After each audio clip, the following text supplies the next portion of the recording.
नमस्कार दोस्तों, मेरे चैनल वास्तु पूजा टिप्स में आप सभी का स्वागत है। भगवान श्री कृष्णा द्वारा युधिष्ठिर से कही गई परमा एकादशी का व्रत कथा इस प्रकार है। श्री युधिष्ठिर बोले कि हे जनार्दन, अब आप अधिक माह लौंद की कृष्ण पक्ष की एकादशी के बारे में बतलाइए। कृष्ण बोले कि हे राजन, इस एकादशी का नाम परमा है।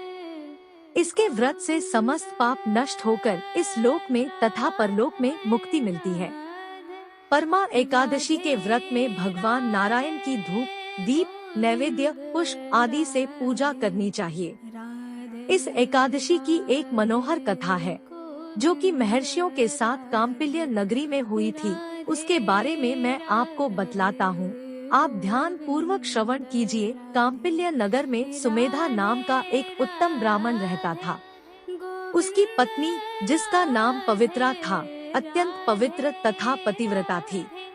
वे दोनों किसी पूर्वजन्म के कर्मों के कारण अत्यंत दरिद्र थे। उन्हें भिक्षा मांगने पर भी भिक्षा नहीं मिलती थी। पवित्रा सदैव अच्छे वस्त्रों से रहित होते हुए भी अपने पति की सेवा करती रहती। वह अतिथि को अन्न देकर स्वयं भूखी रहती थी और पति से कभी किसी वस्तु की मांग नहीं करती थी। जब सुमेधा ने अपनी स्त्री को अत्यंत दुर्बल देखा तो बोला, हे प्रिय, जब भी मैं धनवानों से धन मांगता हूँ तो वह मुझे कुछ नहीं देते। गृहस्थी चलाने के लिए धन की आवश्यकता होती है, मुझे कुछ करना होगा। इसलिए यदि तुम्हारी राय हो तो मैं परदेश में जाकर उद्यम करूं। इस पर उसकी स्त्री विनीत भाव से बोली कि हे पतिदेव, पति अच्छा या बुरा जो कुछ भी कहे पत्नी को वही करना चाहिए, यह सच है। पूर्व जन्म में जो मनुष्य विद्या और भूमि दान करते हैं उन्हें ही इस जन्म में विद्या और भूमि मिलती है। यदि कोई मनुष्य दान नहीं करता तो भगवान उसे केवल अन्न ही देते हैं। मैं आपका वियोग नहीं सह सकती। पति रहित स्त्री की संसार में माता, पिता, भ्राता, श्वशुर तथा संबंधी आदि निंदा करते हैं।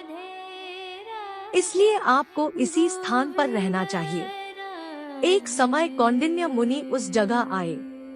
उनको आते देखकर सुमेधा सहित पवित्रा ने प्रणाम किया और बोले, हम आज धन्य हैं। आज हमारा जीवन आपके दर्शन से सफल हुआ। उन्होंने उनको आसन तथा भोजन दिया। भोजन देने के पश्चात पवित्रा बोली कि हे मुनि, कृपया आप मुझे दरिद्रता का नाश करने का उपाय बतलाइए। मैंने अपने पति को परदेश में धन कमाने जाने से रोका है। मेरे भाग्य से आप आ गए हैं। मुझे पूर्ण निश्चय है कि अब मेरी दरिद्रता शीघ्र ही नष्ट हो जाएगी।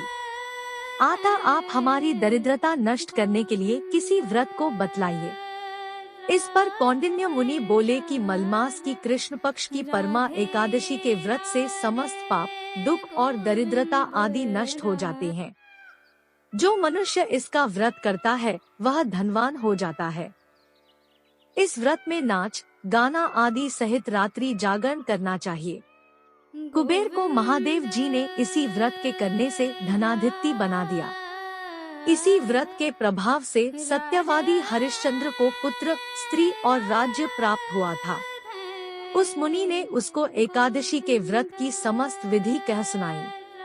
वह मुनि फिर बोले कि ब्राह्मण जी, पंचरात्रि व्रत इससे भी अधिक उत्तम है। परमा एकादशी के दिन प्रातः काल नित्यकर्म से निवृत्त होकर विधि पूर्वक पंचरात्रि व्रत आरंभ करना चाहिए।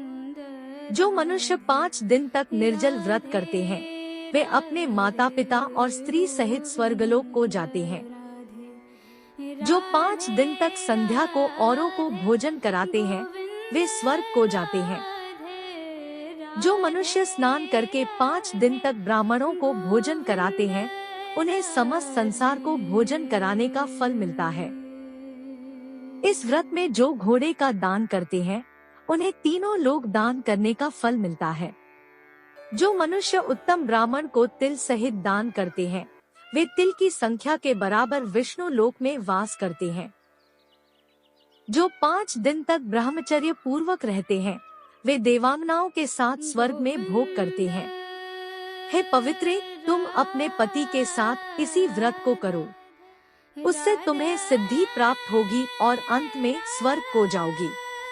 कौंडिन्य मुनि के कहे अनुसार उन्होंने परमा एकादशी का 5 दिन तक व्रत किया।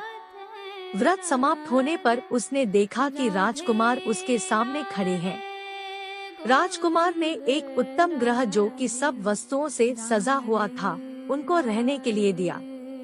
राजकुमार उनको 1 ग्राम देकर अपने महल को चले गए।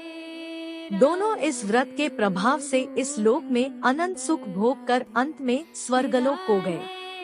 श्री कृष्ण बोले कि हे राजन, जो मनुष्य परमा एकादशी का व्रत करता है उसे समस्त तीर्थों, दानों आदि का फल मिलता है। अधिक मास में पंचरात्रि का व्रत अत्यंत पुण्य देने वाली है। इस महीने में पड़ने वाली पद्मिनी एकादशी और परमा एकादशी भी श्रेष्ठ है। उनके व्रत से समस्त पाप नष्ट हो जाते हैं। दुर्बल मनुष्य को मलमास में कम से कम 1 व्रत जरूर करना चाहिए। जो मनुष्य अधिक मास स्नान तथा एकादशी व्रत नहीं करते उन्हें आत्मघात का पाप लगता है। यह मनुष्य योनि बड़े पुण्य से मिलती है। इसलिए मनुष्य को एकादशी का व्रत अवश्य करना चाहिए।